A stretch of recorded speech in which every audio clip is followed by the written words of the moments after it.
للہ وحدہ والصلاة والسلام علی من لا نبی بعدہ اما بعد فاعوذ باللہ من الشیطان الرجیم بسم اللہ الرحمن الرحیم قال النبی صلی اللہ تعالی علیہ وآلہ وسلم حسین منی وانا من الحسین صدق النبی صلی اللہ تعالی علیہ وآلہ وسلم درود شریف الصلاۃ والسلام علیک یا سیدی یا رسول اللہ الصلاۃ والسلام علیک یا سیدی یا حبیب اللہ وعلی آلک واصحابک یا سیدی یا جد الحسن والحسین یا صاحب الجمال و یا سید البشر من وجهک المنیر لقد نور القمر لا يمكن الثناء كما كان حقه بعد از خدا بزرگ توی قصہ مختصر مولاي صلی وسلم دائما ابدا على حبیبک خیر الخلق كلهم هو الحبیب الذي ترجى شفاعته لكل هول من الاهوال مقتحمين فإن من جودك الدنيا وذرتها ومن علومك علم اللوح والقلم۔ تمام تعریف و توصیف حمد و ثنا اللہ جل مجدہ الکریم کی ذات بابرکات کے لیے ہے جو ہم سب کا خالق و مالک ہے، ہم سب کا رازق ہے۔ اللہ جل وعلا کی حمد و ثنا کے بعد حضور نبی اکرم شفیع امم رسول محتشم نبی مکرم اللہ کے پیارے امت کے سہارے حضور ختم المرتبت احمد مجتبیٰ حضرت سیدنا محمد مصطفیٰ صلی اللہ تعالی علیہ وآلہ وسلم کی بارگاہ ناز میں اپنی عقیدتوں، ارادتوں اور محبتوں کا اظہار کرنے کے بعد انتہائی واجب الاحترام معزز محترم عالی مرتبت ذی وقار علماء کرام برادران اسلام، السلام علیکم ورحمۃ اللہ وبرکاتہ۔ آج کی بابرکت اور پرنور محفل جو کہ درس قرآن بسلسلہ ذکر امام انعقاد پذیر ہے، اور تھوڑے وقت کے لیے ہم یہاں اپنے امام کی بارگاہ میں حاضری لگوانے کے لیے اور ان کے کردار کی جو چمک ہے جس سے انسان کو انسانیت کا عروج ملتا ہے اور انسان اس کردار کے ذریعے ایک اپنی زندگی میں حسن اور جمال پیدا کرتا ہے، تو اس کے لیے ہم یہاں پہ ان کی زندگی کی جو روشنی ہے اس سے خیرات لینے کے لیے جمع ہوئے ہیں۔ دعا ہے اللہ تعالیٰ جل شانہ ہماری حاضری کا ایک ایک لمحہ اپنی بارگاہ میں قبول فرمائے۔ آپ کی بھرپور توجہ کے ساتھ چند باتیں آپ کے گوش گزار کرنے کی سعادت حاصل کروں گا۔ اللہ مجھے حق بیان کرنے کی توفیق عطا فرمائے۔ آقا کریم اسلام کی چچی ہیں حضرت ام الفضل، حضور کی بارگاہ میں آ کے عرض کرتی ہیں کہ یا رسول اللہ صلی اللہ علیہ وسلم، میں نے ایک بڑا بھیانک قسم کا خواب دیکھا ہے، بڑی بے چینی ہے، اتنا بھیانک خواب ہے کہ اس کو اپنی زبان پر لانے کی سکت بھی نہیں رکھتی۔ تو حضور فرمایا کہ آپ بیان کریں۔ خواب کی تعبیر بس اوقات اچھی ہوتی ہے چاہے وہ جتنا بھی بھیانک ہو۔ تو انہوں نے عرض کیا حضور میں نے دیکھا ہے کہ آپ کے مبارک جسم کا ایک حصہ آپ کے جسم سے کٹا ہے اور میری گود میں آن پڑا ہے۔ میرے لیے بڑی بے چینی ہے کہ آپ کے گوشت کا حصہ کٹ گیا ہے اور ایسا کیوں ہوا ہے؟ تو حضور ارشاد فرمایا کہ یہ تو خواب بڑا اچھا ہے، اللہ میری شہزادی فاطمہ کو بیٹا عطا کرے گا، وہ تیری گود میں آئے گا۔ تو چند دنوں کے بعد حضرت امام عالی مقام پیکر صدق و وفا تاجدار دشت کربلا 5 شعبان معظم اور 4 ہجری کو آپ کی ولادت باسعادت ہو جاتی ہے۔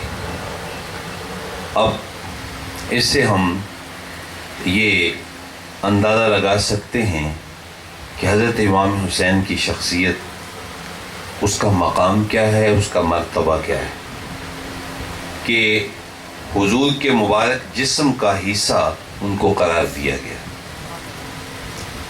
اور آقا کریم علیہ الصلوۃ والسلام کے لخت پارے ہیں، حضور کے جگر پارے ہیں۔ اس لیے اعلیٰ حضرت نے فرمایا خون خیر الرسول سے ہے جن کا خمیر، ان کی ویل و استینت پہ لاکھوں سلام۔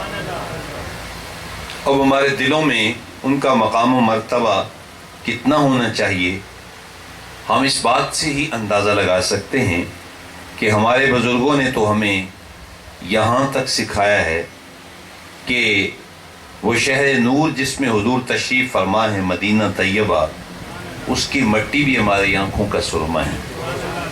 اقبال کہتے ہیں خاک طیبہ از تو عالم بہتر است، آنکھ و نک شہرے کے آنجا دل برست، کہ میرے لیے تو مدینے کی مٹی ہی پوری کائنات سے افضل ہے، اس لیے کہ یہ عام مٹی نہیں ہے، یہ شہر محبوب کی مٹی ہے۔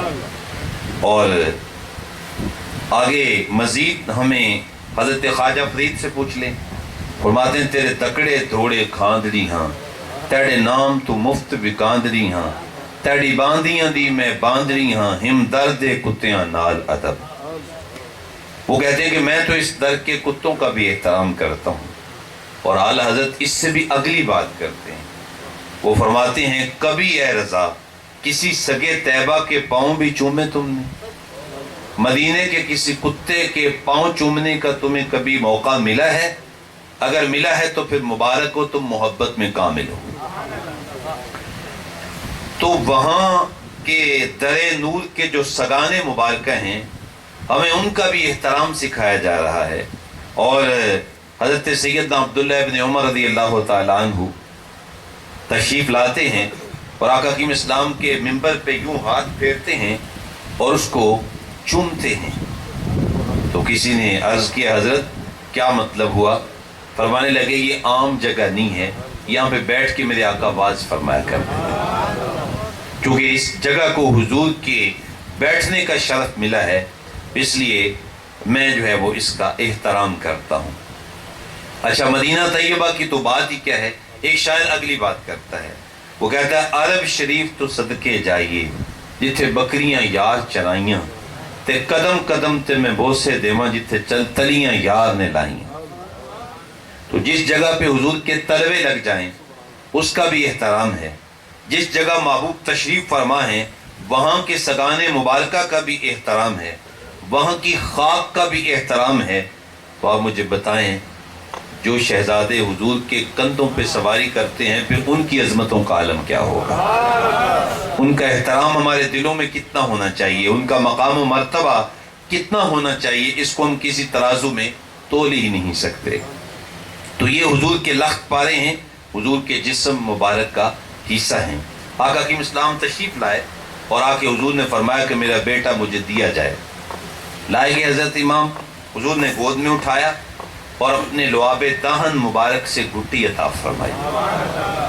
یا جس شخصیت کی پہلی خوراک ہی لعاب رسول ہو تو پھر اس کی شخصیت کے اندر پاکیزگی کتنی ہوگی، اس کی جو باطنی کیفیات ہیں ان کے اندر کس قدر اجالا ہوگا کہ وہ لعاب دہن اگر اس کو کھاری کنویں میں ڈال دیا جائے تو کنواں میٹھا ہو جاتا ہے، جس سے کھاری کنویں شیرہ جاں بنے، اس زلال حلاوت پہ لاکھوں سلام۔ اگر جابر کی ہنڈیا میں پڑ جائے تو تھوڑا سا کھانا ہے، سینکڑوں سے آبا کھا جاتے ہیں، کھانا ختم نہیں ہوتا۔ حضرت علی کی دکھتی آنکھ میں لگایا جائے تو آنکھ ایسے ٹھیک ہوتی جیسے کبھی بیمار ہی نہیں ہوئی تھی۔ حضرت عبداللہ بن عتیق کی ٹوٹی ہوئی ٹانگ پہ لگایا جائے تو ٹانگ ایسے جڑتی جیسے ٹوٹی ہی نہیں تھی۔ اس لعاب دہن مبارک سے حضور نے پہلی خوراک حضرت امام حسین کو عطا فرمائی اور فرمایا میرے بیٹے کا نام کیا رکھا ہے؟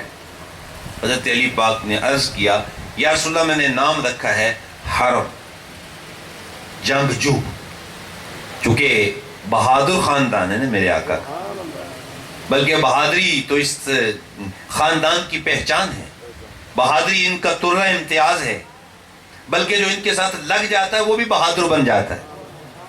حضرت قیس جن کو آپ نے حضرت امام حسین نے اپنا قاصد بنا کے بھیجا تھا نا اہل کوفہ کی جانب. آپ سمجھتے تھے کہ کوفہ کے حالات اچھے ہیں. جب قیس وہاں پہ پہنچا تو حالات بدل چکے تھے. ابن زیاد کے سپاہیوں نے حضرت قیس کو پکڑ لیا اور پکڑ کے ابن زیاد کے پاس لے گئے. اس نے کہا ایک ہی راستہ ہے تمہاری جان کے بچنے کا، اور وہ یہ ہے کہ دارالامارت کے اوپر چڑھ جاؤ چھت پہ، اور کوفے کے سارے لوگ یہاں پہ موجود ہیں، معاذ اللہ سب کے سامنے کذاب ابن کذاب حسین ابن علی کو جھوٹا کہو اور ان پہ لعنت کرو، ان کو گالیاں دو. حضرت قیس جب چھت پہ چڑھے انہوں نے موقع غنیمت جانا تو انہوں نے کہا کہ اے ابن زیاد تو بھی کذاب ہے، تیرا باپ بھی کذاب ہے، اور تیرا یزید بھی کذاب ہے. حسین بھی سچا ہے، حسین کا بابا علی بھی سچا ہے، حسین کا نانا محمد بھی سچا ہے. اللہ اکبر. حالانکہ موت نظر آ رہی تھی، لیکن بہرحال یہ لوگ تختہ دار پہ بھی حق بولتے ہیں جن کے سینوں کے اندر بہادری ہوتی ہے، اور پھر مولا حسین کے ہاتھوں میں ہاتھ دیے ہوئے تھے نا، تو اس لیے جو ان کے ساتھ لگ جاتا ہے وہ بھی بہادر ہو جاتا ہے. تو اس کے حضور میں نے نام رکھا ہے حرب، جنگ جو. تو آقا کریم فرمائے یہ حرب نہیں ہے، یہ حسین ہے. اور حسن و حسین یہ دو نام یہ زمینی نام نہیں ہے بلکہ یہ جنتی نام. یہ اللہ تعالیٰ نے چھپا کے رکھے ہوئے تھے. ان شہزادوں سے قبل یہ نام کسی کے نہیں ہوئے، اور یہ انہی شہزادوں کے نام ہوئے، تو یہ جنتی نام ہے. فرمائے یہ حسین ہے، اور یہ نام اتنا باکمال نام ہے، اتنا خوبصورت نام ہے کہ اس نام کی کوئی مثال نہیں. وہ ایک پہلی یا دوسری کلاس کا بچہ تھا. کلاس میں گیا تو ماسٹر صاحب نے اس کو کہا کہ بیٹا سبق پڑھو. حسن اتفاق سے وہ سبق تھا حضرت امام حسین کی سیرت پہ. تو اس کا جو ٹائٹل دیا ہوا تھا وہ تھا سیرت سیدنا امام حسین رضی اللہ تعالیٰ عنہ. بچے نے غالباً پہلی مرتبہ حضرت امام کا نام پڑھنا تھا تو اوپر اعراب لگے ہوئے نہیں تھے. اس نے تلفظ میں تھوڑی سی غلطی کرتے ہوئے اس نے پڑھا سیرت سیدنا امام حسین رضی اللہ تعالیٰ. غلطی کی. اب ماسٹر صاحب حضور کی حال سے پیار کرنے والے تھے، محبت کرنے والے تھے. وہ تو تڑپ نہ گئے اور وہ تو وجد میں آ گئے اور کہنے لگے میرے امام کا نام کتنا باکمال ہے، اگر اس کے تلفظ کو غلط بھی کیا جائے، اس کے تلفظ کی ادائیگی میں غلطی بھی کی جائے، اس کے حسن میں پھر بھی کمی نہیں آتی. اس لیے کہ حسین کا معنی بھی تو خوبصورت ہے. اس نے کہا کہ اگر تلفظ غلط کیا جائے معنی بدل جاتا ہے، لیکن اس کے تلفظ غلط کرنے کے باوجود اس کے حسن میں کمی نہیں آئی. اس نے کہا جس کا نام اتنا خوبصورت ہے اس کی ذات کتنی خوبصورت ہوگی. جس کے نام میں اتنا جمال ہے اس کی ذات میں کتنا جمال ہوگا، کتنا حسن ہوگا. اور پھر ذات کی تو کیفیت یہ ہے کہ ان کی صورت امام الانبیاء کی صورت سے ملتی تھی. حضرت انس بن مالک فرماتے ہیں کہ آقا کریم اسلام کے ساتھ سب سے زیادہ مشابہت رکھنے والے حضرت امام حسین رضی اللہ تعالیٰ عنہ. اور ایک روایت میں آتا ہے حضرت امام حسن حضور کے ساتھ سب سے زیادہ مشابہت رکھتے تھے. موافقت کیوں دی گئی کہ سر سے لے کر سینہ تک حضرت امام حسن حضور کے ساتھ مشابہت رکھتے تھے، اور پاؤں اور پنڈلی کے حوالے سے حضرت امام حسین حضور سے مشابہت رکھتے تھے. اور جب دونوں شہزادے کھڑے ہوتے تھے تو لگتا تھا امام الانبیاء تشریف فرما ہے. اعلیٰ حضرت ترجمہ کیا فرماتے ہیں ایک سینہ تک مشابہ، ایک وہاں سے پاؤں تک. حسن سبتین ان کے جاموں میں ہے نیما نور کا، صاف شکل پاک دونوں کے ملنے سے ہے عیاں. خط توأم میں لکھا ہے یہ دو برقع نور کا، تیری نسل پاک میں ہے بچہ بچہ نور کا، تو ہے عین نور تیرا سب گھرانہ نور کا. تو یہ حضرت امام کی صورت ہے جو آقا کریم صلی اللہ علیہ وسلم کی صورت کے ساتھ ملتی ہے. تو اس لیے حضور نے خود نام رکھا کہ نام ہے حسین. اور پھر خود ارشاد فرمایا حسین منی، حسین مجھ سے ہیں، وَأَنَا مِن حسین، اور میں حسین سے. حسین مجھ سے ہیں، یہ ان کے لیے اعزاز ہے کہ وہ میرے شہزادے ہیں، میرے بیٹے ہیں. میں نبیوں کا تاجدار ہوں، اور کسی نبی کا بیٹا ہونا، نواسا ہونا، یہ کوئی چھوٹی سعادت تو نہیں ہے، یہ بہت بڑی سعادت ہے. اگر کوئی کسی عظیم خاندان کا چشم و چراغ ہو، پیدا ہوتے ہی لوگ اس کو پروٹوکول دیتے ہیں، عزت دیتے ہیں، جناب اس کا خاندان بڑا عالی نسب خاندان ہے، اس کا باپ جناب بڑا عالم تھا، اس کو عزت دی جاتی ہے، اس کا باپ جو ہے وہ منسٹر تھا، منسٹر ہے، اس کو عزت دی جاتی ہے۔ تو عالی خاندان سے ہو، کسی سیاسی جو ہے وہ شخصیت کا چشم و چراغ ہو انسان، تو پیدا ہوتے ہی اس کے لیے ایک اعزاز ہوتا ہے۔ کسی مفتی صاحب کا بیٹا ہو، کسی جو ہے وہ پیر صاحب کا بیٹا ہو، تو یہ اس کے لیے بڑا اعزاز ہوتا ہے اور اس کے لیے بڑے مواقع ہوتے ہیں۔ تو جو کسی جو ہے وہ عالم کا بیٹا ہو، جو کسی پیر کا بیٹا ہو، جو کسی منسٹر کا بیٹا ہو، اس کے لیے تو اعزاز کی بات ہے۔ تو جو نبیوں کے تاجدار کا شہزادہ ہو، اس کے لیے کتنی اعزاز کی بات ہے۔ تو اس لیے فرمایا حسین منی، حسین مجھ سے ہیں، یعنی میرے بیٹے ہیں، میری بیٹی کے بیٹے ہیں۔ تو آقا کریم صلی اللہ علیہ وسلم نے فرمایا یہ ان کے لیے اعزاز کی بات ہے۔ اچھا، انسان جب کسی بڑے باپ کا بیٹا ہوتا ہے تو یہ اس کے لیے اعزاز ہوتا ہے، لیکن بس اوقات وہ خود اتنا معتبر نہیں ہوتا، وہ خود اتنی عظیم شخصیت نہیں رکھتا ہوتا، تو لوگ کہتے ہیں یار ہم تو اس کا احترام اس لیے کرتے ہیں کہ اس کا باپ ذرا اچھا آدمی ہے اور وہ پڑھا لکھا آدمی ہے، وہ منسٹر ہے، وہ فلاں اعزاز کا مالک ہے، اس لیے ہم جو ہے وہ اس کی عزت کرتے ہیں، ورنہ اس کا کوئی اتنا حال نہیں ہے۔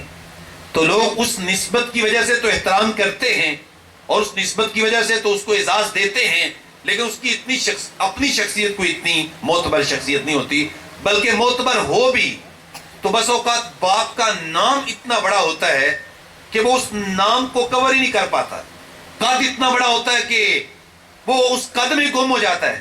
اب دیکھیں علامہ اقبال رحمۃ اللہ علیہ کی کتنی بڑی شخصیت ہے کہ پوری جو ہے وہ اسلامی دنیا کا وہ لیڈر ہے، جس نے ایک پوری فکر دی، ایک پورا راستہ دیا اور ایک ایسی سوچ دی کہ جس سوچ پہ چل کے جو ہے وہ بر صغیر پاک و ہند کے مسلمانوں نے پاکستان حاصل کر لیا۔ کتنی بڑی فکر تھی، کتنی بڑی سوچ تھی۔ لوگوں نے کہا تھا یہ دیوانے کا خواب ہے، یہ کسی صورت نہیں بن سکتا، لیکن پھر بنا پاکستان۔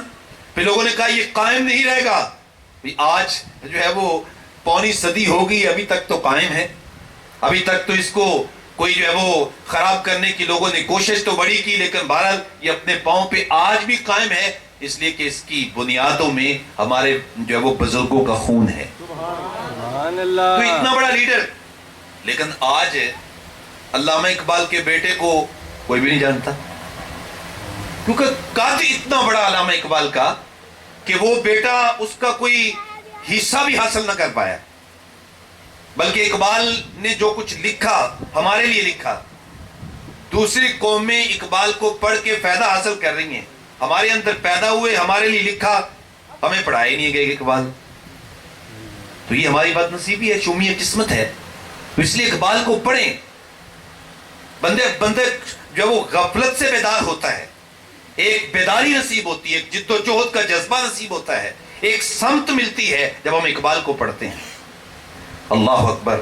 تو یہ اس کا بیٹا وہ مقام نہ پا سکا، کیونکہ اقبال کا قد بہت بڑا قد ہے۔ اس طریقے سے اور بھی بڑی شخصیات آئیں جن کا قد اتنا بڑا تھا کہ آگے ان کے وراثت کو کوئی سنبھال نہ سکا، لیکن یہ کیسے امام ہیں۔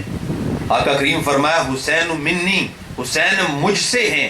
یہ حسین کا اعزاز ہے کہ نبیوں کا تاجدار اس کا نانا ہے، لیکن حسین کی اپنی شخصیت اتنی معتبر ہے، اتنا کردار، اتنی فکر، اور اس قدر انہوں نے ایک روشنی معاشرے کو دی کہ حضور فرماتے ہیں وَأَنَا مِنَ الْحُسَيْن، میں حسین کا نانا ہوں، حسین کو اس پہ فخر ہے، لیکن حسین میرا نواسا ہے، مجھے محمد کو بھی اس پہ فخر ہے، مجھے بھی فخر ہے کہ میں حسین کا نانا ہوں، اس لیے کہ حسین وہ کردار ادا کرنے والا ہے، کائنات میں اس کی مثال نہیں ملے گی۔ تو یہ ایک بہت بڑی چیز ہے جو آقا کریم اسلام نے خود بیان کی کہ میں بھی حسین سے ہوں۔ کیا مطلب؟ یعنی مجھے حسین پہ فخر ہے کہ حسین میرا شہزادہ ہے، حسین میرا نواسا ہے۔ یہ ایک معنی اس کا یہ۔ دوسرا معنی اس کا کہ میں حسین سے ہوں، اس کا معنی یہ ہے کہ میرے دین کا جھنڈا جو بلند کرنے کا حق ادا کرے گا تو وہ میرا یہ شہزادہ حسین کرے گا۔ اچھا، دین کے جھنڈے کو بلند کرنے کے لیے تو کردار ادا کرنا پڑتا ہے، قربانی دینا پڑتی ہے، پھر جا کے دین کا کام ہوتا ہے، اس کے لیے اپنی فکر پیش کرنا پڑتی ہے۔ اگر کوئی آدمی 20 25 30 40 50 کلومیٹر 100 کلومیٹر سفر کر کے آتا ہے اور یہاں بیٹھ کے لوگوں کو تلقین دین کرتا ہے، کوئی چیز بیان کرتا ہے، اگر کسی کو جو ہے وہ عمل کی توفیق نصیب ہو جاتی ہے تو یہ ایک مبلغ کی کامیابی ہے، اس کا بیان کامیاب ہو گیا۔ لیکن حضرت امام حسین کی شخصیت کچھ نرالی شخصیت، حضور کے شہزادے یہ تقریر نہ بھی کریں، یہ کوئی تحریر نہ بھی کریں، یہ کوئی کردار ادا نہ بھی کریں، ان کو دیکھ کے دین کا جھنڈا بلند ہو جاتا ہے۔ ایسی شخصیت، ایسی تربیت کی حضور نے ان کی کہ ان کو دیکھ کر کے جو ہے وہ اسلام کو سربلندی نصیب ہوتی ہے۔ اس پہ ایک بات آپ کے سامنے رکھنا چاہوں گا۔ آقا کریم صلی اللہ علیہ وسلم، واقعہ معروف ہے، قرآن کے دامن میں بھی موجود ہے کہ حضور کے پاس نجران کے پادری آئے اور انہوں نے آ کے آقا کریم صلی اللہ علیہ وسلم سے اسلام کے متعلق کچھ گفتگو کی کہ آپ ہمیں اسلام کے اوپر دلائل دیں۔ تو آقا کریم صلی اللہ علیہ وسلم نے ان کو دلائل دیے، قرآن پڑھ کے سنایا اپنے فرامین۔ اب حضور گفتگو کریں، اللہ اکبر، کک سواد نہ مصری اندر تے کھنڈاں بھی چکھ ڈٹھیاں، پر اینا ساریاں چیزاں نالوں گلاں سجن دیاں مٹھیاں۔ انداز میٹھا، فصیح و بلیغ، جوامع الکلم کے مالک، پھر اللہ کا کلام کس قدر تاثیر ہے۔ حضور دلائل دے رہے ہیں لیکن اتفاق ایسا کہ وہ پادری ماننے کو نہیں آ رہے، جو دلیل دیتے ہیں وہ کہتے ہیں میں نہ مانوں۔ تو اللہ تعالیٰ جل شانہ نے ارشاد فرمایا، محبوب اب یہ ایسے نہیں مانیں گے، آپ ایسا کریں، ان کو مباہلہ کی دعوت دیں۔ مباہلہ کیا ہے؟ ان کو فرما دیجئے قل، آ جاؤ، میدان میں آ جاؤ، اب دلائل نہیں چلیں گے۔ تعالوا ندعو ابناءنا و ابناءکم، ہم اپنے بیٹوں کو لے کے آتے ہیں، تم اپنے بیٹوں کو لے کے آؤ۔ وَنِسَاءَنَا وَنِسَاءَكُمْ، ہم اپنی عورتوں کو لے آتے ہیں، تم اپنی عورتیں لے آؤ۔ وَأَنفُسَنَا وَأَنفُسَكُمْ، ہم بھی آ جاتے ہیں، تم بھی آ جاؤ۔ ثُمَّ نَبْتَهِلْ، پھر ہم مباہلہ کرتے ہیں۔ فَنَجْعَلْ لَعْنَةَ اللَّهِ عَلَى الْكَاذِبِينَ، اور اللہ کی بارگاہ میں عاجزانہ درخواست کریں گے، مالک جو جھوٹا ہے اس پہ لعنت فرما، جو جھوٹا ہے اس کو ہلاک کر دے، اس کو تباہ کر دے۔ اب یہ مباہلہ ہوگا، اسی عمل کو مباہلہ کہتے ہیں۔ تو آقا کریم صلی اللہ علیہ وسلم تشریف لائے کہ حضور کی گود میں حضرت امام حسین تشریف فرمائے، اور حضور کی انگلی پکڑی حضرت امام حسن نے، اور پیچھے حضرت بی بی پاک سیدہ فاطمہ الزہرا، جو بولتی ہیں تو لگتا ہے امام الانبیاء بول رہے ہیں، جو چلتی ہیں تو لگتا ہے حضور چل رہے ہیں، جن کی صورت، جن کی سیرت امام الانبیاء سے ملتی ہے، اور ان کے پیچھے حضرت مولا علی۔ یہ 5 تن پاک جن کو ہم کہتے ہیں، یہ پاک 5 نفوس قدسیہ آگے بڑھ رہے ہیں۔ جب لارڈ پادری، پادریوں کا جو بڑا پادری تھا، اس نے دیکھا نا حضرت امام حسین کی چمکتی پیشانی کو، حضرت امام حسن کی آنکھوں کی چمک دیکھی اس نے، اور پھر ان 5 نفوس قدسیہ کو جب دیکھا تو اس نے کہا اپنے دوسرے پادریوں کو، اگر میری مانو نا تو ان کے آنے سے پہلے ہی بھاگ جاؤ۔ اگر یہ شخصیات جن کو میں دیکھ رہا ہوں، جو یہ لوگ آ رہے ہیں، اگر ان کے لب ہل گئے اور انہوں نے تمہارے خلاف کوئی بات کر دی، ان کی زبانوں سے کوئی جملہ تمہارے خلاف نکل پڑا، تو پھر یاد رکھو قیامت تک تم تو کیا، تمہاری نسلیں بھی تباہ ہو جائیں گی۔ تو اس لیے اگر میری مانو نا تو ان سے مباہلہ کیے بغیر ہی بھاگ جاؤ۔ ابھی یہ لوگ میدان میں آئے نہیں کہ پادری دم دبا کے بھاگ گئے، اور جو میدان چھوڑ کے بھاگ جائے کیا مطلب ہے؟ اس نے اپنی شکست کو تسلیم کر لیا۔ یارو، جن کے چہرے دیکھ کر عیسائی بھاگ جائیں، اپنی شکست کو تسلیم کر جائیں اور اسلام زندہ باد کا نعرہ لگ جائے، تو پھر جب یہ تقریر کرتے ہوں گے تو پھر معاشرے کا عالم کیا ہوتا ہوگا؟ جب یہ لوگوں کو واز کرتے ہوں گے تو پھر لوگوں کے سینوں کے اندر ہدایت کس قدر داخل ہوتی ہوگی۔ یار، جن کی خاموشی اتنا کمال رکھتی ہے، ان کی گفتگو کتنا کمال رکھتی ہوگی۔ تو یہ ہے حضور کا گھرانہ، یہ ہے آقا کریم صلی اللہ علیہ وسلم کا خاندان۔ آپ صلی اللہ علیہ وسلم نے ارشاد فرمایا، اللہ نے مجھے ذات کے لحاظ سے بھی سب سے اعلیٰ بنایا ہے، اور اللہ نے مجھے خاندان کے لحاظ سے بھی سب سے اعلیٰ بنایا ہے۔ اگر آپ کا ذوق ساتھ دے تو حضور کے خاندان کی عظمت پہ ایک شعر ذوق سے بھی پڑھا جا سکتا ہے، لیکن اگر ذوق سے بیٹھیں گے تو پھر ذوق والا شعر پڑھا جاتا ہے۔ بیٹا تھوڑی سی آواز دینا، تو ہم ذوق کے لیے اس کو پڑھیں گے اور آقا کریم اسلام کے خاندان کی محبت اور اپنی زبانوں کو پاک کرنے کے لیے پڑھیں گے۔ اتنا یہ پاکیزہ لفظ ہے، اتنا پاکیزہ یہ عنوان ہے۔ تو شاعر نے بڑا خوبصورت تخیل پیش کیا، بیٹا اس کی آواز دو۔ تو شاعر کہتا ہے، کھولے کھولے آواز، اللہ اللہ نبی کا گھرانہ، اللہ اللہ نبی کا گھرانہ، گھرانہ اللہ اللہ نبی کا گھرانہ، اللہ اللہ نبی کا گھرانہ، یہ گھرانہ وراء الورا ہے، اللہ اللہ نبی کا گھرانہ، یہ گھرانہ وراء الورا ہے، اس میں حسنین ہے فاطمہ ہے، اس میں حسنین ہے فاطمہ ہے، اس گھرانے میں مشکل کشا ہے، اس میں حسنین ہے فاطمہ ہے، اس میں حسنین ہے فاطمہ ہے، اس گھرانے میں مشکل کشا ہے، اللہ اللہ نبی کا گھرانہ، یہ گھرانہ وراء الورا ہے۔ تو یہ وہ نفوس قدسیہ ہیں۔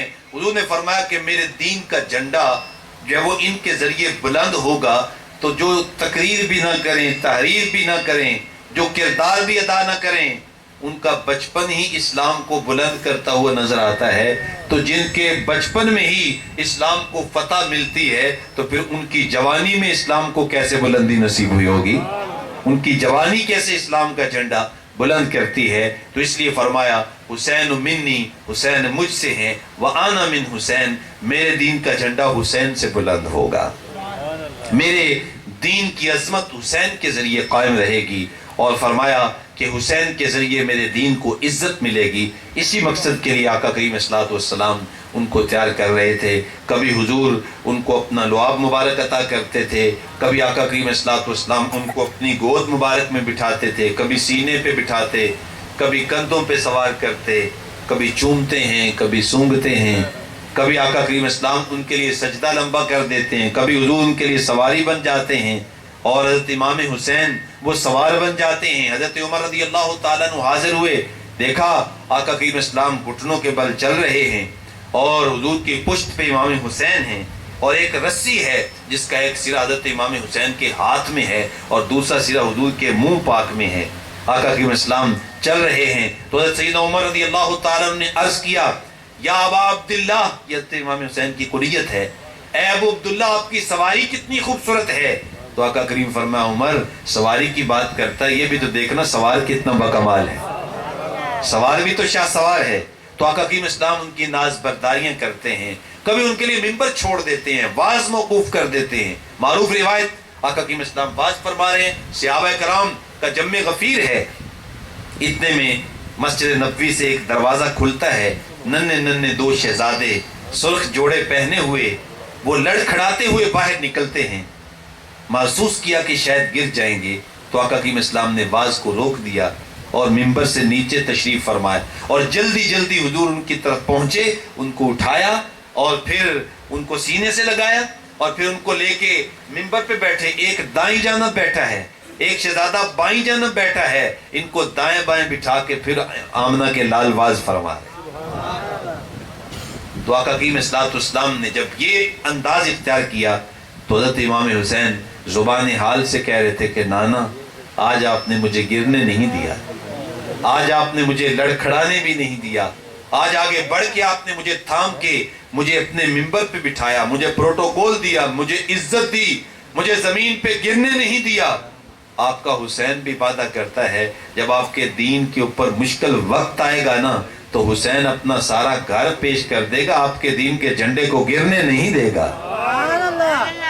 اور پھر جو وعدے کیے پھر ان کا حق ادا کر دیا. اللہ اکبر. آپ جانتے ہیں آقا حکیم صلی والسلام نے ان کی شہادت تو بچپن میں ہی بیان کر دی. کچھ شہید وہ ہیں, اسلام کی تاریخ شہادتوں سے بھری ہوئی ہے. آقا حکیم صلی والسلام کے جو حضور نے ایک پورا جماعت تیار کی, انہوں نے اپنا خون دے کر کہ اسلام کے جو ہے وہ نور کو ہم تک پہنچایا. حضرت سمیہ رضی اللہ تعالیٰ عنہ یہ وہ پہلی خاتون ہے جن کو اسلام کی خاطر ابو جہل نے ان کے جو وہ جسم میں نیزہ مار کے ان کو شہید کر دیا, اور یہ پہلی خاتون شہیدہ ہیں کہ جن سے مکے کے بازار لالہ زار بن گئے. حضرت یاسر رضی اللہ تعالیٰ عنہ کو شہید کیا گیا. آقا حکیم صلی اللہ علیہ وسلم نے جو ہے وہ مقام رجیع پر 10 صحابہ کرام کو دین کی تبلیغ کے لیے بھیجا. ان لوگوں نے غداری کی اور ان لوگوں نے دھوکہ دیا اور 10 کے 10 ہی ان کو شہید کر دیا گیا. غزوہ بدر میں 14 صحابہ کرام نے شہادت کا جام نوش کیا, لیکن اس میں کوئی شک نہیں کہ پہلے خون دیا, بعد میں شہادت کا مرتبہ ملا, بعد میں شہادت کا مقام ملا. غزوہ احد میں 70 صحابہ کرام نے اپنی جانوں کے نذرانے پیش کر کے دین کا جھنڈا بلند کیا. بیر معونہ کے مقام پر 70 صحابہ کرام نے اپنی جانوں کا نذرانہ پیش کر کے دین کا جھنڈا بلند کیا. کتنی شہادتیں ہیں. اللہ اکبر. یمامہ کے مقام پر جو ختم نبوت کے لیے جنگ لڑی گئی, 1200 صحابہ کرام نے اپنا خون پیش کر کے حضور کی ختم نبوت کا جھنڈا بلند کیا. تو یہ دین کی بنیادوں میں صحابہ کرام کا خون ہے. لیکن صورتحال یہ کہ پہلے شہادت کے لیے جان دینا پڑتی ہے, پھر شہادت کا مقام ملتا ہے, مرتبہ ملتا ہے, پھر شہادت کی شہرت ملتی ہے کہ فلاں آدمی نے فلاں مقام پہ اپنا خون پیش کیا. تو شہادت پہلے ہے, شہرت بعد میں ہے. خون پہلے دینا پڑتا ہے, مرتبہ بعد میں نصیب ہوتا ہے. لیکن حضرت امام حسین کی شہادت کا انداز نرالا ہے. شہادت بعد میں ہے, شہرت پہلے مل جاتی. شہادت جو ہے وہ 61 ہجری میں ہے, لیکن شہادت کی شہرت اور مقام اور مرتبہ اس وقت مل گیا کہ ابھی سیدہ فاطمہ الزہرا کی گود میں کھیلا کرتے تھے. حضرت سیدہ ام سلمہ رضی اللہ تعالیٰ عنہ بیان کرتی ہیں کہ ایک مرتبہ میں آقا حکیم صلی اللہ علیہ وسلم کے پاس حاضر ہوئی تو حسن و حسین وہ کھیل رہے تھے, اور آقا حکیم صلی اللہ علیہ وسلم کے چہرے پہ اداسی ہے اور حضور بے چین ہیں. تو میں نے عرض کیا, آقا آپ کے چہرے پہ میں بے چینی دیکھ رہی ہوں, اداسی دیکھ رہی ہوں. تو آقا حکیم صلی اللہ علیہ وسلم نے ارشاد فرمایا کہ ابھی میرے پاس فرشتہ آیا ہے اور اس نے آ کے مجھے بتایا ہے کہ یا رسول اللہ صلی اللہ علیہ وسلم, آپ کا جی یہ جو شہزادہ ہے حسین, اس کو آپ کی امت شہید کر دے گی, اور وہاں کی مٹی بھی لا کے مجھے جبریل نے دی ہے. اور آقا حکیم اسلام یہ بیان کر رہے تھے کہ حضور کی چشمان مبارکہ سے موٹے موٹے آنسو بہنا شروع ہو گئے.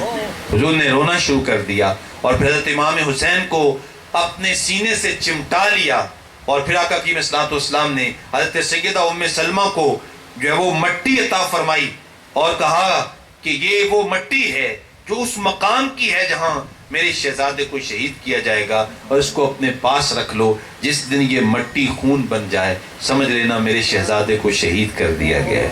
حضرت عبداللہ ابن عباس رضی اللہ تعالیٰ عنہ فرماتے ہیں کہ ہمارا پورا خاندان جانتا تھا کہ اس شہزادے کو مقام طف پہ شہید کر دیا جائے گا. پورا خاندان اس بات سے آگاہ تھا. تو آقا حکیم اسلام نے بچپن میں ہی ان کی شہادت کے متعلق بیان کر دیا, اور حضرت مولا علی رضی اللہ تعالیٰ نے بھی بیان کر دیا. جب صفین سے واپس پلٹ رہے تھے تو فرما رہے تھے کہ یہاں پہ ان کے جانور بدیں گے, یہاں ان کا خون بہایا جائے گا. جب پوچھا گیا تو ہاں, فرمایا یہاں خاندان نبوت کے جو پھولوں کو ذبح کیا جائے گا, یہاں ان کا خون بہایا جائے گا. اور پھر حضرت امام حسین رضی اللہ تعالیٰ عنہ کے لیے دعا کی اور کہا حسین صبر کرنا, صبر کا مظاہرہ کرنا. تو مولا علی بھی جانتے ہیں, امام الانبیاء نے بھی بیان کر دیا, پورے خاندان میں اس بات کی شہرت ہے کہ اس شہزادے کو شہید کر دیا جائے گا. یہی وجہ ہے آقا کریم صلی اللہ علیہ ان کی تکلیف بالکل گوارا نہیں کرتے تھے. ایک مرتبہ حضور سیدہ فاطمہ الزہرا کے گھر کے پاس سے گزر رہے تھے کہ حضرت امام حسین کے رونے کی آواز آئی. تو فرمایا فاطمہ اس کو چپ کرواؤ. الا تعلمی ان بکاءہ یؤذینی، تم جانتی نہیں اس کا رونا مجھے دکھ دیتا ہے، اس کا رونا مجھے تکلیف دیتا ہے. اس لیے کہ حضور جانتے تھے کہ اس نے تھوڑے دکھ سہنے ہیں، کتنے یہ بیچارہ غم اٹھائے گا، کتنے دکھ اٹھائے گا. تو اس لیے آقا کریم صلی اللہ علیہ وسلم جو ہے وہ ان کی تکلیف گوارا نہیں کرتے تھے، ان کی ناز برداریاں کرتے تھے. اب جو چیز طے ہوتی ہے اس کے اسباب پیدا ہو جاتے ہیں. 60 ہجری کو یزید تخت نشین ہوتا ہے. فوری طور پہ جو آرڈر جاری کیا کہ 3 لوگوں کی بیعت مدینہ پاک میں فوراً لی جائے، حضرت عبداللہ ابن عمر، حضرت عبداللہ ابن زبیر اور حضرت امام حسین رضی اللہ تعالی عنہ. ان کی جو ہے وہ بیعت فوری طور پہ لی جائے. چنانچہ نعمان عتبہ بن ولید ولید بن عتبہ جو کہ مدینہ پاک کا گورنر تھا، اس نے حضرت امام کو بلایا اور آپ سے بیعت کا تقاضا کیا. تو آپ نے فرمایا میں کسی صورت بھی ایسے شخص کی بیعت نہیں کر سکتا. آپ انکار کر کے واپس پلٹنے لگے تو ولید بن عتبہ کے پاس مروان بن ملک بیٹھا تھا. اس نے کہا کہ ان کو بلا کے ابھی قتل کر دو، ورنہ یہ یہاں سے نکل گئے تو پھر معاملہ مشکل ہو جائے گا. تو جب اس نے یہ بات کہی نا تو حضرت امام حسین کے کانوں میں اس کی آواز پڑی تو آپ وہیں سے واپس پلٹ آئے. آپ تلوار میان سے نکالی، اس کو لہرانا شروع کر دیا. لگتا تھا کہ حیدری کچھار سے محمدی شیر نکل آیا ہے.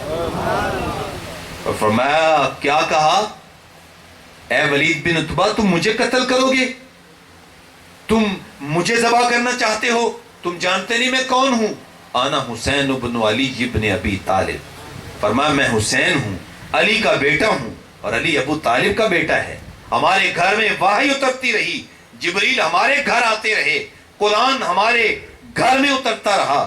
وَيَزِيدُ بْنُ الْمُعَاوِيَةِ فَاسِقٌ فَاجِرٌ مُولِنٌ بِالْفِسْقِ قَاتِلُ النَّفْسِ شَارِبَ الْخَمْرِ. اور یزید بن معاویہ فاسق ہے، فاجر ہے، مسلمانوں کا قاتل ہے، وہ شراب پیتا ہے اور وہ ظلم کے ساتھ لوگوں پہ حکومت کرنا چاہتا ہے. لہذا حسین ابن علی ڈنکے کی چوٹ پہ اس کی بیعت کا انکار کرتا ہے. لوگوں نے کہا یہ 2 شہزادوں کی جنگ ہے، لیکن امام نے بیعت نہ کرنے کی وجہ بیان کر دی. اور وہ وجہ کیا ہے کہ یہ 2 شہزادوں کی جنگ نہیں ہے. اقبال خراج پیش کرتے ہیں، وہ فرماتے ہیں موسیٰ و فرعون و شبیر و یزید این دو قوت از حیات آیت پدید. وہ کہتے ہیں یہ 2 شہزادوں کی جنگ نہیں ہے، بلکہ یہ وہی جنگ ہے جو موسیٰ اور فرعون کے درمیان لڑی گئی تھی. یہ وہی جنگ ہے جو ابراہیم علیہ السلام اور نمرود کے درمیان بپا ہوئی. یہ 2 شہزادوں کی جنگ نہیں، یہ حق اور باطل کا ٹکراؤ ہے. اور یزید جو ہے وہ باطل کی پہچان ہے، اور حسین ابن علی حق کا علم بردار بن کے ظاہر ہوا ہے. حضرت امام حسین رضی اللہ تعالی عنہ کے بارے میں آپ جانتے ہیں کہ آپ نے مدینہ چھوڑ دیا. مدینہ طیبہ کا قیام، مسجد نبوی کی امامت اور روضہ رسول کی جانشینی اور مدینہ طیبہ کے اندر جو ہے وہ روحانی سیادت، یہ چھوٹی سعادتیں تھیں، یہ چھوٹے اعزاز تھے. لیکن حضرت امام حسین نے ان اعزازات کو ترک کیا، ان جو ہے وہ سہولیات کو ترک کر کے وہ کڑکتی دھوپ کے تھپیڑے سہنے کے لیے مدینہ طیبہ کو ترک کر دیتے ہیں. کیوں؟ اس لیے کہ ان کے پیش نظر ایک مشن تھا، ایک فکر تھی، ایک جو ہے وہ دین کی سربلندی کا جذبہ تھا. آج ہم نے امام حسین رضی اللہ تعالیٰ عنہ کے واقعات تو سنے اور ان کے غم بھی ہم نے سنے، مصائب بھی سنے، لیکن ان کی جو فکر ہے اس کو اپنے دلوں کے اندر جاگزی کرنے کی ضرورت ہے. جس مشن کے لیے انہوں نے مدینہ ترک کیا، اور پھر آپ جو ہے وہ مدینہ پاک سے جب روانہ ہوتے ہیں اپنے بچوں کو، اپنی خواتین کو ساتھ لیتے ہیں، اور جو ہے وہ 28 رجب کو مدینہ پاک سے آپ مکہ المکرمہ کی جانب روانہ ہوتے ہیں. کچھ عرصہ کے بعد آپ مکہ المکرمہ پہنچتے ہیں. اہل مکہ نے پرتپاک آپ کا استقبال کیا. اللہ اکبر، حسین ابن علی آئے ہیں، لوگوں مبارک ہو، فاطمہ الزہرا کے شہزادے آئے ہیں. بڑا پروٹوکول دیا گیا. شعبان، اس کے بعد رمضان، پھر شوال، پھر ذقات آپ نے وہیں پہ گزارا. اہل کوفہ نے آپ کی جانب خط لکھے. میں واقعہ نہیں بیان کرنا چاہتا، صرف ایک اشارہ کر کے آگے بڑھنا چاہتا ہوں. انہوں نے 150 خطوط لکھے آپ کو کہ آپ ہمارے امام ہیں، تشریف لائیں. ہم نے یزید کی بیعت کا انکار کر دیا ہے، آپ کو امام مان کے ہم جو ہے وہ آپ کی قیادت میں ہم جو ہے وہ اسلام کا جھنڈا بلند کرنا چاہتے ہیں. حضرت امام نے پھر اپنے عامزاد حضرت امام مسلم کو پہلے روانہ کیا کہ وہاں جا کے جائزہ لیں، دیکھیں ان کے حالات کیسے ہیں. اگر ان کے حالات ٹھیک ہیں تو پھر میں بھی پیچھے آ جاؤں گا، جیسے وہ کہہ رہے ہیں اس کے مطابق ہیں. اور اگر حالات ٹھیک نہیں ہیں تو پھر میں جانے کا ارادہ ترک کر دوں گا. چنانچہ امام مسلم جب وہاں پہ پہنچے تو جاتے ہی لوگوں نے بیعت امام حسین کے لیے کرنا شروع کر دی. ابتدائی طور پہ 12,000 پھر 18,000 لوگوں نے بیعت کی، حتیٰ کہ 40,000 لوگ جو ہے وہ بیعت کر چکے. حضرت امام مسلم نے لکھا کہ آپ آ جائیں، حالات بہتر ہیں. آپ جو ہے وہ 8 ذو الحج کو جب لوگ حج کرنے کے لیے مینا میں جا رہے تھے تو حضرت امام حسین کربلا آباد کرنے کے لیے مکہ سے روانہ ہو رہے تھے. اقبال نے کہا نکل کر خانقاہوں سے ادا کر رسم شبیری. کبھی حج کرنا عبادت ہوتا ہے اور کبھی مکہ چھوڑ کے کربلا میں جانا عبادت ہوتا ہے.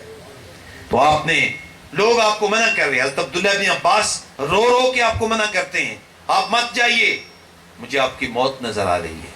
حضرت عبداللہ بن زبیر منع کرتے ہیں، دیگر صحابہ کرام منع کرتے ہیں، لیکن حضرت امام حسین یہی کہتے ہیں میرے مہربانوں، میرے غم گسارو، نہ روکو مجھے جانے دو، مجھے نانا کے دین کی ڈوبتی کشتی بچانے دو.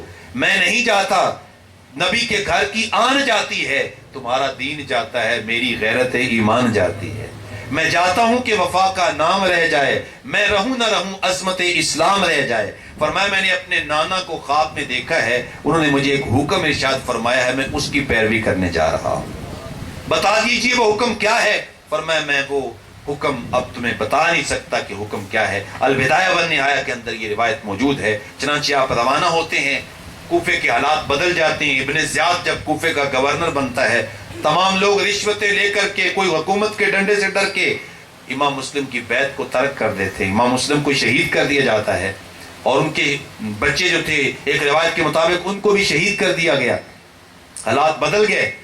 امام تو جا رہے ہیں تو راستے میں حضرت امام مسلم کی شہادت کی خبر ملتی ہے. انا للہ و انا الیہ راجعون پڑھتے ہیں، آگے بڑھتے چلے جاتے ہیں. راستے میں فرزدق شاعر ملا، پوچھا کیا حالات ہیں کوفہ والوں کے؟ کہا حضرت بڑے دانش و بینش والے شخص سے آپ نے پوچھا ہے، میں بڑی حقیقت پسندانہ رپورٹ آپ کو پیش کروں گا. ان کے دل، اس کے اندر محبت آپ کی ہے، ان کے دلوں میں پیار آپ کا ہے، لیکن کل جب مقابلے کا وقت آئے گا تو ان کی تلواریں بنو امیہ کے ساتھ کھڑی ہوں گی.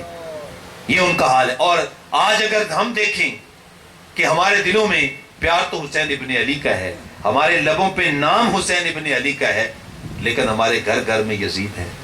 شادی بیاہ کے موقع پہ حسینیت نام کی چیز نظر نہیں آتی، اور کاروبار کے موقع پہ حق و صداقت کی چیز نظر نہیں آتی. آپ دیکھ لیں اپنے گھر سے لے کر بازار تک، بازار سے لے کر شادی بیاہ عقیقے ولیمے تک، اس وقت ہم جو ہے وہ امام حسین کی کون سی سنت ادا کرتے ہیں، کون سا طریقہ آپ کا ادا کرتے ہیں، جبکہ آپ تو اپنا سب کچھ لے کر کے نکلے ہی اسلام کے جھنڈے کو بلند کرنے کے لیے ہیں. تو حضرت ان کے دل آپ کے ساتھ ہیں، لیکن ان کی تلواریں آپ کا ساتھ نہیں دیں گی. آپ نے فرمایا کوئی بات نہیں، انہوں نے مجھے بلایا ہے، میں اس مقصد کے لیے جا رہا ہوں. وہ اپنا وعدہ پورا کرے تو ٹھیک ہے، اور اگر وہ وعدہ پورا نہیں کرتے، مجھے شہید کر دیا جاتا ہے، تو مقام بیضہ کے مقام پہ آپ نے خطبہ ارشاد فرمایا. اس کا ایک جملہ آپ کی سماعتوں کی نظر کرتا ہوں. فرماتے ہیں لوگوں سنو، اس وقت حر بن یزید ریاحی 1000 کا لشکر لے کر وہ بھی سامنے آ چکا ہے، آپ کے پیچھے لوگ نمازیں پڑھ رہے ہیں اس کے. تو مقام بیضہ پہ آپ نے ان کو، اپنے تمام آوان و انصار کو خطبہ دیا. آپ نے فرمایا میں جانتا ہوں میرے ساتھ کیا ہونے والا ہے، میں جانتا ہوں کہ آگے جو ہو رہا ہے میں سب کچھ دیکھ رہا ہوں، لیکن اس کے باوجود میں آگے بڑھ رہا ہوں. کیوں؟ وَلَكُمْ فِيَّ أُسْوَةٌ، تاکہ میری زندگی، میرا عمل قیامت تک آنے والے لوگوں کے لیے، حق کے لیے کھڑا ہونے کے لیے نمونہ تو بن جائے. میری زندگی ایک عظیمت کی داستان میں رقم کرنا چاہتا ہوں، لہٰذا قیامت تک جبر کے خلاف جتنی بھی تحریکیں اٹھیں گی، سب کا قائد حسین ابن علی ہوگا. اس لیے اقبال نے کہا تا قیامت کتے استبداد کر، موج خونے وہ چمن ایجاد کر. قیامت تک جب وہ جبر کو ٹکڑے ٹکڑے کیا ہے تو وہ حسین ابن علی نے کیا ہے. اگر حضرت امام مالک وقت کے حکمران کے سامنے کھڑے ہو جاتے ہیں، ڈٹ جاتے ہیں، تو یہ حسین ابن علی کے خون سے حرارت لے رہے ہیں. اگر حضرت امام احمد بن حنبل وہ وقت کے حکمران کے خلاف ڈٹ جاتے ہیں اور جیل کے اندر چلے جاتی ہیں، کوڑے کھاتے ہیں، لیکن حکمران کے آگے جھکتے نہیں ہیں، تو حسین ابن علی کے خون سے حرارت لے رہے ہیں.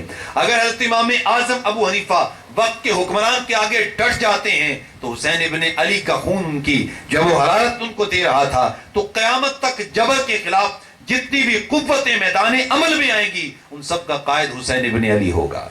اس لیے اقبال نے کہا امام عاشقاں پورے بطول سروے آزادی زبستان رسول. یہ پاکستان اگر آزاد ہوا ہے اور مسلمان برطانوی سامراج کے خلاف اور ہندو کے خلاف کھڑے ہو گئے تو یہ کھڑا ہونے کی سوچ ان کو کس نے عطا کی؟ تو اس کے پیچھے بھی حسین ابن علی کی قربانیوں کی سوچ موجود تھی. تو آزادی کی جتنی بھی قوتیں میدان میں آئیں گی تو وہ خون حسین سے حرارت لے گی. اس لیے فرمایا میں اس لیے جا رہا ہوں تاکہ جبر کے خلاف ڈٹ جانے کا نمونہ میری زندگی بن جائے. اللہ اکبر. پھر 2 محرم الحرام کو آپ جو ہے وہ کربلا میں پہنچ جاتے ہیں. پوچھا گیا یہ کیا ہے؟ کہا اس کو کربلا کہا جاتا ہے. پوچھا جی کون ہوتے ہیں؟ فرمایا مدینے والے ہوتے تھے، اب کربلا والے. 2 محرم الحرام سے لے کر 9 محرم الحرام تک آپ مسلسل ان سے مذاکرات کرتے رہے. آپ نے فرمایا کہ میں بیعت تو کسی صورت نہیں کر سکتا چونکہ انکار بیعت کی وجہ وہ موجود تھی، لیکن اس کے باوجود میں کچھ تو خون بھی نہیں چاہتا. میں لڑنے کے لیے نہیں آیا، میں اپنے بچوں کے ساتھ آیا ہوں، میں اپنی خواتین کے ساتھ آیا ہوں. تم نے بلایا ہے تو میں آیا ہوں، میں اپنے آپ تو نہیں آیا، میں خود نہیں آیا. تو تم دیکھو اللہ اکبر. پھر 7 محرم الحرام کو پانی بند کر دیا گیا. جانور پانی پی رہے ہیں، پرندے پانی پی رہے ہیں، حتیٰ کہ کتے اور اس طرح کے جانور بھی پانی پی رہے ہیں، لیکن حضور کی آل کا پانی بند کر دیا جاتا ہے. 9 محرم الحرام کو طے ہو جاتا ہے کہ جناب بیعت کریں یا پھر لڑنے کے لیے تیار ہو جائیں.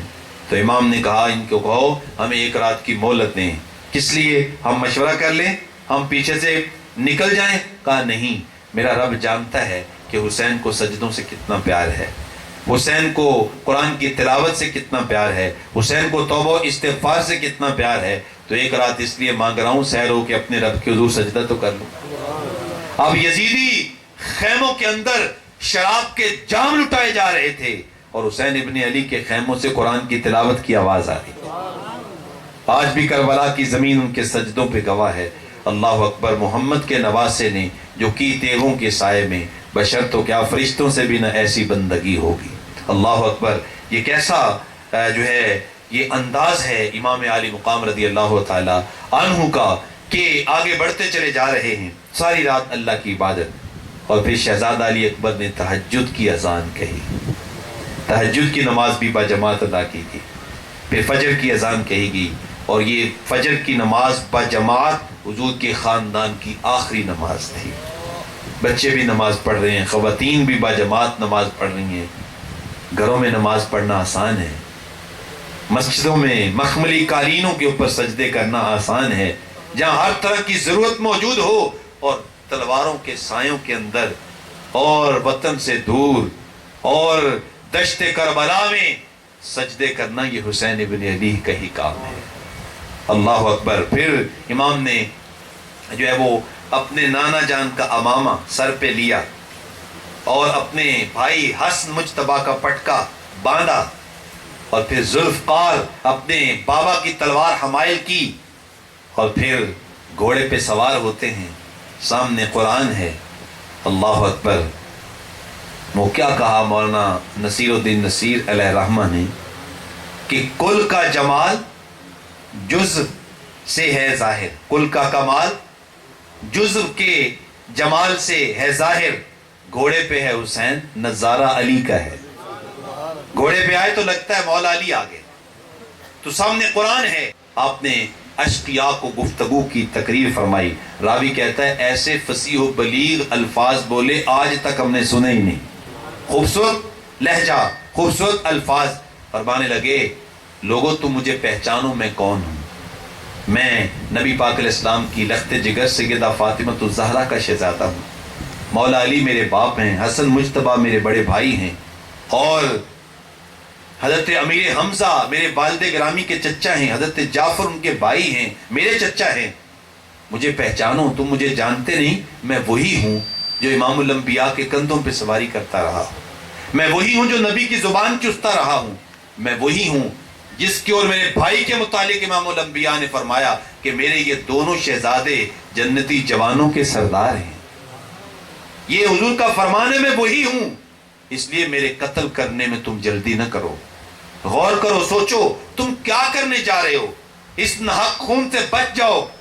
لیکن اشقیاء کی آنکھوں پہ غفلت کی پٹی اور رے کی حکومت کا لالچ ابن سعد کے دل کے اندر، اللہ اکبر، آقا حکیم اسلام نے ارشاد فرمایا اگر بھوکے دو بھیڑیے بکریوں کے ریوڑ میں چھوڑ دیے جائیں تو اتنا نقصان نہیں ہوتا جتنا نقصان اس شخص کے دین کو ہوتا ہے جس کے اندر ہیرس اور لالچ کی بدبو موجود ہوتی ہے، اس کا دین اس سے بھی زیادہ تباہ ہو جاتا ہے۔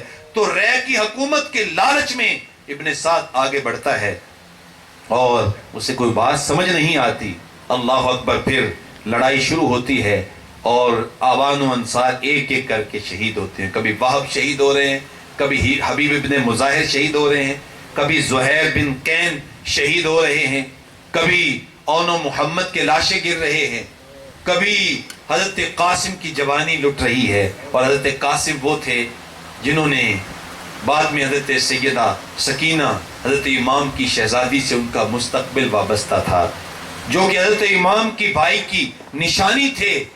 کبھی ان کی جوانی لٹتی ہے، کبھی ایک نوجوان آواز کربلا کے میدان میں بلند ہوتی ہے، امام علی اکبر کی پیاسی آواز، یا ابتا ادرکنی، ابا جی مجھے سنبھالیے، آپ کا بیٹا گیا۔ اور حضرت امام آگے بڑھتے ہیں اور اپنے جوان بیٹے کی میت اٹھا کے جب خیموں کی طرف آتے ہیں تو ہاتھ اٹھا کے مالک کی بارگاہ میں عرض کرتے ہیں، ربنا تقبل منا ھذا القربان، مالک حسین کی یہ قربانی قبول فرما لے۔ اور پھر امام علی اصغر جو کہ بالکل 6 ماہ کے بچے ہیں، ان کو پیار کے لیے دیا جاتا ہے، حضرت یہ پیاسے ہیں، بلک رہے ہیں، ان کی پیاس ہم سے گوارا نہیں ہو رہی، آپ کوئی لعاب چسا دیجئے، شاید کو آرام مل جائے۔ ابھی گود میں اٹھایا کہ ایک ظالم نے تیر مارا، 2 شاخہ تیر، اور حلق علی اصغر میں پیوست ہو گیا۔ امام نے خون کا ایک چلو بھرا اور آسمان کی جانب بلند کرتے ہوئے کہا، ربنا تقبل منا ھذا القربان، مالک حسین کی یہ ننھی قربانی بھی قبول کر لے، اس کو بھی قبول کر لے۔ حتیٰ کہ ایک ایک کلی، ایک ایک پھول گلستان فاطمہ کا دین اسلام کے اوپر قربان ہو جاتا ہے، اور جب وہ پورا گلشن وہ شہادتوں کا جام نوش کر جاتا ہے۔ لا الہ پڑھنے والوں، لا الہ سے پوچھ لو، لا الہ تو بچ گیا، گھر لٹ گیا شبیر کا۔ امام علی مقام کا سارا گھر قربان ہو گیا، 70 لاشیں جو ہے وہ میدان سے خیموں تک لانے والا حسین، جس کے دل پہ کتنے زخم ہوں گے، اتنے زخم لے کر کے، اتنے زخم، اتنے دکھ، اگر کوئی ہمالیہ پہ بھی آتے تو اس کا بھی پتا پانی ہو جاتا، لیکن یہ مصطفیٰ کریم کا نواسا، حضور کی گود میں کھیلنے والا، آج اتنے غم اور دکھ لے کر جب خیموں کی جانب بڑھتے ہیں تو خواتین کی چیخیں نکل جاتی ہیں۔ حضرت سیدہ زینب کا دکھ کہ جن کے شہزادے لیٹے ہوئے ہیں شہادت کا جام نوش کر کے، بھتیجے لیٹے ہوئے ہیں، بانجے لیٹے ہوئے ہیں، ان کے پاس جاتے ہیں، صبر کی تلقین کرتے ہیں، اور پھر فرماتے ہیں کہ میری بیٹی سکینہ کو رونے نہیں دینا، یہ میری لخت جگر ہے، اس کا میرے ساتھ ایک خاص پیار ہے، اس کا خیال کرنا، اس کو احساس یتیمی نہ ہونے دینا۔ اور پھر ان کو صبر کی تلقین کی، پھر امام گھوڑے پہ سوار ہوتے ہیں، حضرت سیدہ زینب خود اپنے ویر کو سوار کرتے، پہلے سب کو آپ سوار کر رہے تھے، اب سیدہ خود سوار کرتی ہیں، کیونکہ اس کے بعد زینب اور زین العابدین کا کردار شروع ہو جاتا ہے، اور سیدہ زینب سوار کرتی ہیں۔ حضرت امام جب گھوڑے کی زیب پہ سوار ہوتے ہیں، یا کسی کا ایک جوان بیٹا مر جائے تو لوگ اس کو سہارا دے کے لے جا رہے ہوتے قبرستان کی طرف، بھئی کیا ہو گیا، اتنے لوگ پکڑ کے لے جا رہے ہیں، یار اس بیچارے کی کمر ٹوٹ گئی، اس کا جوان بیٹا فوت ہو گیا. جس کا ایک بیٹا فوت ہو اس کو تو کمر کا اس کو سہارا دے کے لے جانا پڑتا ہے، تو جو خود 70 لاشیں اپنے کندھوں پہ اٹھا کے لایا تو پھر اس کو سلام نہیں کہنا چاہیے اس حسین کو؟ جب گھوڑے کی زین پہ سوار ہوتے ہیں تو جس ڈھب سے کوئی مقتل میں گیا وہ شان سلامت رہتی ہے. یہ جان تو آنی جانی ہے، اس جان کی کوئی بات نہیں. یار مر تو جانا ہے لیکن حق کے لیے خود اپنے مقتل میں چل کے جانا یہ حسین ابن علی کا کام ہے. اور پھر جب گھوڑے پہ سوار ہو کے آتے ہیں اشقیاء کی آنکھیں کھل جاتی ہیں، آواز آ رہی ہے یہ کون ذی وقار ہے، بلا کا شاہ سوار ہے، لباس ہے پھٹا ہوا، تمام جسم نازنین چھدا ہوا کٹا ہوا، پھر بھی ہے ڈٹا ہوا، یہ نبی کا نور عین ہے، یہ بالیقین حسین ہے. جب گھوڑے کو ایڑ لگاتے ہیں اشقیاء کی صفوں میں کھلبلی مچ جاتی ہے، یزیدیوں کو گاجر مولی کی طرف کاٹتے ہیں، آپ کی تیرے برراں ان کا خون چاٹتی ہے. لیکن اتنے بھیڑیے ہزاروں کی تعداد میں جب ایک شیر کے آس پاس جمع ہو جائیں تو پھر بڑا مشکل ہو جاتا ہے. ہر طرف سے تیروں تلواروں اور نیزوں کے ساتھ حملے کیے گئے، اور حضرت امام جب حملوں کی تابڑ توڑ حملے ہوئے اس قدر زخم لگے کہ بعد میں جب آپ کا پیراہن اتارا گیا تو 113 سوراخ آپ کی قمیص مبارک میں تیروں کے تھے، 33 زخم تلواروں کے اور 34 گھاؤ نیزوں کے. کچھ نیزوں کی انیاں جس میں اتھر میں ٹوٹ گئی تھی. تو گھوڑے کی زین سے جب فرش زمین پہ آئے تو کافی وقت لگ گیا، لیکن جیسے ہی فرش زمین پہ آئے تو کربلا کی ریت کپ کپانے لگ گئی، چرخ کوہن کانپ رہا تھا. عاشورے کے دن فرشتے بھی چیخ رہے تھے، حوروں کی آنکھیں نکل گئیں، سورج بھی اپنا منہ چھپا رہا تھا. مصطفیٰ کا نواسا 3 دن کا پیاسا تیروں اور تلواروں کی برسات میں جیسے ہی گھوڑے کی زین سے فرش زمین پہ آتے ہیں اپنی پیشانی ریت پہ رکھ دیتے ہیں، اور زبان پہ لفظ کیا ہیں؟ اللہم ردم بقضائکا وصبرا علی بلائکا وتسلیما لامرکا سبحان ربی الاعلی. مالک دیکھ تیرے نبی کا سارا خاندان کٹ گیا، خیموں کو آگ لگی ہوئی ہے، نبی کے خاندان کی شہزادیاں رو رہی ہیں، سکینہ کی چیخیں ہیں، سیدہ زینب کی آہیں ہیں، اور میرے لخت لخت سے خون بہ رہا ہے. جتنی مصیبتیں آئیں، جتنی مشکلات آئیں، جتنے مصائب آئے، مالک اس کے باوجود تیرا حسین تجھ پہ راضی ہے. اب تو بھی بتانا تو حسین پہ راضی ہوا ہے کہ نہیں ہوا. آواز آ رہی تھی اس پیاسے پر علی شیر خدا کو ناز ہے، اس نواسے پر محمد مصطفیٰ کو ناز ہے. سجدے تو اوروں نے بھی کیے پر اس کا عجب انداز ہے، اس نے وہ سجدہ کیا جس پہ خدا کو ناز ہے. آپ کے جسم اتھر کو شہید کر دیا گیا، سر انور کاٹ لیا گیا، اور اشقیاء اس قدر ان کی آنکھوں پہ غفلت کی پٹی تھی. ایک شخص نے آگے بڑھ کے آپ کا امامہ لوٹ لیا، ایک شخص نے آگے بڑھ کے آپ کا جبہ مبارک اتار لیا، ایک نے انگوٹھی لوٹ لی، کس نے تلوار اٹھا لی، کس نے پجامہ اٹھا لیا، اور یہاں تک ہی نہیں رہے بلکہ پھر گھوڑوں کی ٹاپوں کے ساتھ امام کے جسم کو روندا گیا. وہ جسم جو پھولوں سے بھی زیادہ نازک تھا، وہ جسم جو قرآن کے اوراق کا مقام رکھتا ہے، اس کو کربلا کی ریت میں ٹکڑے ٹکڑے کر دیا گیا. پھر خیموں کو آگ لگا دی گئی، مخدرات کو جو ہے وہ ان کے کانوں سے بالیاں اتار لی گئیں. اور جس انداز کے ساتھ ان یزیدی اور ان اشقیاء نے حضور کے خاندان کے ساتھ جو رویہ اختیار کیا، الیاذ باللہ کوئی دشمن بھی ایسا، جو کافر بھی ایسا نہیں کر سکتا تھا. لیکن یاد رکھیں یہ سب کچھ کیوں ہوا؟ امام نے پیغام ہمیں یہ دیا، امام نے فکر ہمیں یہ دی کہ میرے نانا کے دین کی عظمت یہ ہے، میں اعلیٰ ہوں، میں افضل ہوں، میں امام الانبیاء کا نواسا ہوں، میرا خاندان اعلیٰ ہے، میرا نسب اعلیٰ ہے، میں اس وقت دھرتی میں سب سے اعلیٰ ہوں، لیکن اس کے باوجود میں اپنا سب کچھ اس لیے قربان کر رہا ہوں کہ میرے نانا کا دین تو مجھے حسین سے بھی زیادہ اعلیٰ ہے، اس لیے میں یہ قربانی پیش کر رہا ہوں. تو امام سے ہم استقامت سیکھ سکتے ہیں. اسلام کے لیے بھوک برداشت کرنا سیکھ سکتے ہیں، اسلام کے لیے جو ہے وہ عزیمت سیکھ سکتے ہیں، اور یہ سیکھ سکتے ہیں ہم کہ انسان سب کچھ اپنا قربان کر دے لیکن اگر اس کی سوچ بچ جائے تو یہ اس کی کامیابی ہے۔ حسین تو کٹ گیا لیکن قیامت تک حسینیت زندہ باد ہو گئی۔ بظاہر یزید جیت گیا لیکن قیامت تک یزیدیت مردہ باد ہو گئی۔ معلوم ہوا انسان کی اصل جو ہے وہ اس کی سوچ ہے، اس کا پیغام ہے، اس کی فکر ہے۔ آؤ حسین ابن علی سے جڑ جاؤ۔ میں کہتا ہوں کہ جتنی بھی دنیا ہے، آج لوگ پتہ نہیں کہاں سے کہاں چلے گئے، لیکن اتنا بڑا قائد کسی قوم کے پاس نہیں ہے جتنا بڑا قائد حسین ابن علی ہمارے پاس ہے۔ ہم حسین کے چاہنے والے ہیں، آؤ حسین سے جڑ جاؤ۔ کربلا ایک واقعہ نہیں ہے بلکہ یہ اسلام کا مکمل پریکٹیکل ہے، اسلام کی تعلیمات کا مکمل پریکٹیکل ہمیں کربلا میں نظر آتا ہے۔